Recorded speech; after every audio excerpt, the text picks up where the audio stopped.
Hola amigos, bienvenidos a otro episodio de La Historia Desconocida, un lugar para conocer, descubrir y cuestionar, un lugar para el libre pensamiento y la búsqueda de respuestas.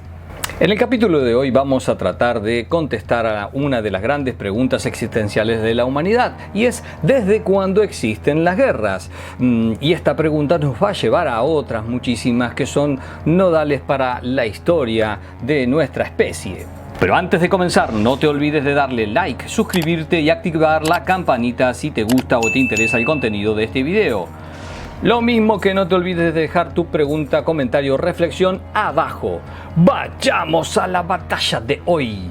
Así pues, comenzamos aclarando que, para explicar desde cuándo aparecen las guerras, vamos a tener que tratar de recurrir a contestar otras cuestiones, como por ejemplo, ¿qué sería o qué entenderíamos por guerra? Y en este sentido vamos a usar a distintos autores clásicos que vamos a citar obviamente abajo en la descripción del video, lo mismo que voy a utilizar un viejo video que hice en otro canal, ya extinto el mismo, pero que me va a permitir utilizar varias de las cuestiones necesarias para explicar o tratar de encontrar alguna respuesta y compartirla con ustedes para que podamos discutirla y charlarla. Dado que las definiciones son amplísimas y variadas, empecemos con el clásico de los clásicos para hablar de qué es la guerra. Es inevitable dejar de lado a Karl von Clausewitz y su trabajo póstumo de la guerra, en donde la frase más conocida, el precepto repetido hasta el hartazgo, es que la guerra es la continuación de la política por otros medios. Pero, siempre hay un pero, no sería todo tan sencillo. ¿Por qué? Porque si empezamos a ver, por lo menos en la historia escrita hace 5.500 años en que apareció la escritura, vamos a notar que no siempre hubo diplomacia y paz. Es más, podríamos asegurar que hubo más guerras que paz.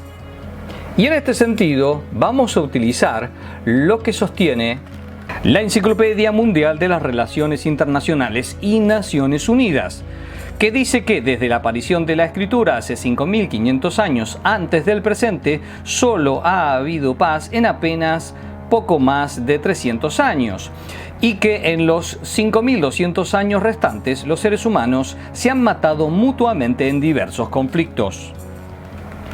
Es así que, si pensamos que hubo más guerra que paz, deberíamos realmente filosofar e invertir en este sentido el precepto de Clausewitz, algo que no se me ocurrió a mí, desgraciadamente se le ocurrió al filósofo francés ya fallecido Michel Foucault, quien sostiene que en realidad, teniendo en cuenta todo esto, es la política la continuidad de la guerra por otros medios y no a la inversa.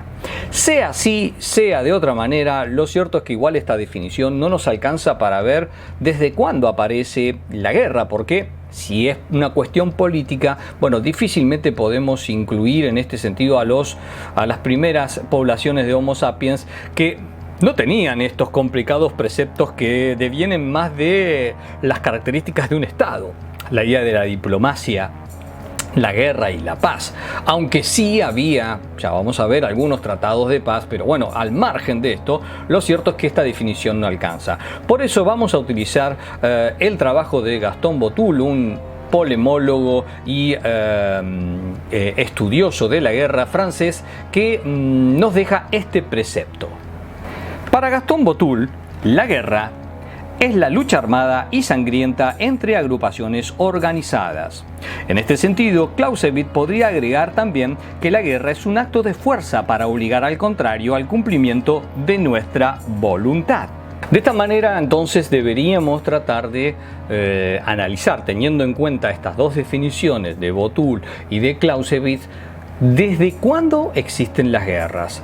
Rastrearlas en el pasado. Y en este sentido deberíamos entrar en el pasado más recóndito para ver si en realidad es producto de la naturaleza o de la cultura. Esta idea muy cara a Claude Lévi-Strauss, esta idea de la cultura versus la naturaleza. ¿Está en la naturaleza humana y en toda la naturaleza o es un producto pura y exclusivamente de los seres humanos?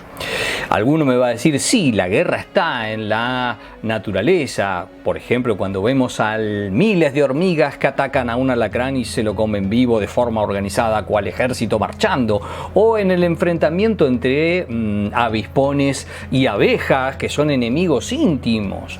Bueno, estamos trasladando preceptos que tienen que ver con el mundo nuestro, cultural. Aclaro, la guerra se da entre seres humanos de la misma especie. Ya hay una distinción en este sentido con otras especies, ¿sí? Alacrán versus hormigas, avispones versus abejas. Alguno también me dirá, bueno, pero si nos enfrentamos a un mundo alienígena, bueno, hasta ahora las guerras son netamente humanas. No nos vayamos en especulaciones, hablemos de lo tangible y de lo real.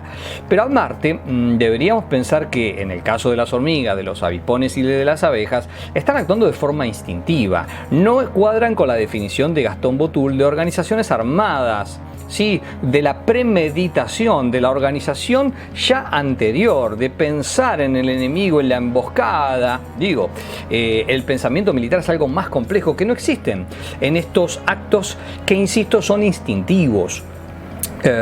No es que se dan órdenes y se organizan en tácticas y en estrategias para el combate. Que estos sí son productos de la guerra.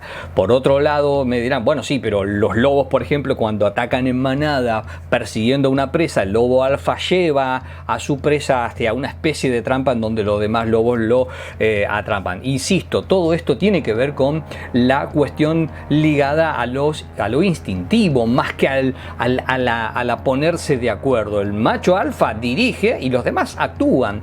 Se aprenden cosas, por supuesto, los animales tienen un grado de aprendizaje, pero no estamos hablando de organizaciones militares ni tampoco de armas. No tienen armas. Para la guerra es un elemento fundamental el uso de armas, y en esto los seres humanos son los únicos. Por otro lado, alguno me dirá, bueno, sí, está bien, dale, todo bien, todo eso, pero hay especies que se enfrentan a sí mismas. A ver, ¿cuáles? Bueno, en el caso de los leones, por ejemplo, cuando atacan una manada para poseer esa manada, el león se enfrenta a otro león y si puede matarlo, inclusive puede ocupar su lugar, y aparece un acto terrible que es matar a todos las crías del anterior león para preservar su especie. Y esto sigue siendo indudablemente instintivo. Lo que sí hay, y esto tal vez sea el componente que nos nubla, que nos complica la cuestión y que nos hace confundir, sí hay un componente de la guerra que está presente en la naturaleza, que no es la guerra, pero que está presente, y es la violencia.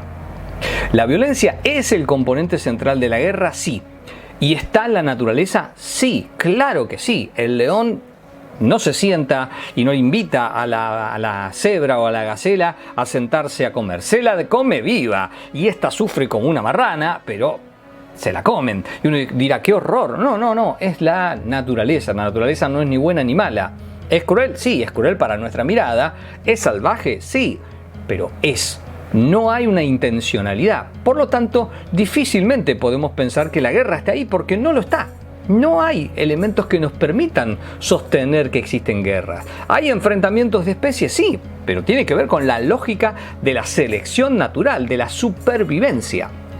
Y estas son leyes naturales, no leyes culturales. Y esto nos lleva entonces a pensar que, bueno, en el caso de nosotros, que somos parte de esa naturaleza, los homínidos son mamíferos, ¿tienen esa violencia? Sí, pero es cuando se produce el pasaje de primates a homínidos, esto que se conoce como proceso de hominización. La palabra hominización y homínido viene de homini, que significa en latín hombres. El pasaje a lo que es nuestra especie cuando empieza algo fundamental para que exista la guerra. El pensamiento desarrollado, el pensamiento que empieza a tener una mayor importancia en la cuestión de la supervivencia. Aquí vamos a ver finalmente que la guerra va a aparecer, y finalmente entonces tenemos que sostener que la guerra es un producto de la cultura de los seres humanos. Y aquí está claro que el ser humano Es aquella idea que tuvo en su momento Thomas Hobbes de Homo hominis lupus, el hombre lobo del hombre, que en realidad no le pertenece a él sino a un pensador del siglo III a.C. latino, romano, pero que él popularizó. El hombre lobo del hombre sí empieza a ser, porque nuestra especie es la que va a realmente atacar a su propia especie por distintas razones que ya vamos a ir rastreando. Pero bueno, entonces, teniendo en cuenta que es parte de la cultura humana, vamos a buscar por dónde, cuándo aparece, cuáles son los registros que tenemos para poder demostrar que la guerra es un hecho presente. Sabemos que los actos bélicos, la premeditación, la organización en el enfrentamiento armado en lo que se conoce como guerras, existe por lo menos de hace 5.500 años con la aparición de la escritura, porque hay registros escritos que cuentan tal batalla, que cuentan que tal rey conquistó a tal lugar, que esclavizó a toda la población. Ya haremos algunos videos al respecto para ir viendo esa génesis y aparte la historia de aquellos pueblos, que nos puede servir como parte del material de la historia desconocida y de divulgar estas ideas. Pero lo interesante es que antes de esos 5.500 años, antes de la aparición de la escritura y del testimonio, el relato, ¿qué pruebas tenemos para ver dónde existen estas guerras antiguas? La primera de las pruebas es que en todo caso sí sabemos que existen las armas que eran más bien armas de caza. Una de las armas más antiguas es sin lugar a dudas la lanza, que tiene más o menos medio millón de años, unos 500.000 años de antigüedad, según los registros arqueológicos en donde se han encontrado restos de esas lanzas prehistóricas. Más antigua todavía es el arma más pretérita de todas, la primera que aparece, que es el hacha. Las primeras hachas de mano que se utilizaban para golpear, o las que tienen ya un palo y que permite una mayor inercia de golpe. Estas tienen, las hachas de mano de piedra, unos 2,5 millones y se encuentran en registros arqueológicos de los llamados Homo habilis.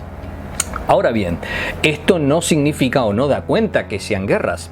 Eran armas que se utilizaban para la caza y más que nada sobre eso. Ahora bien, ¿podemos pensar que se usaban para enfrentarse a otros grupos humanos? Bueno, puede ser. Vamos a buscar entonces registros arqueológicos que nos den idea de la violencia entre grupos humanos.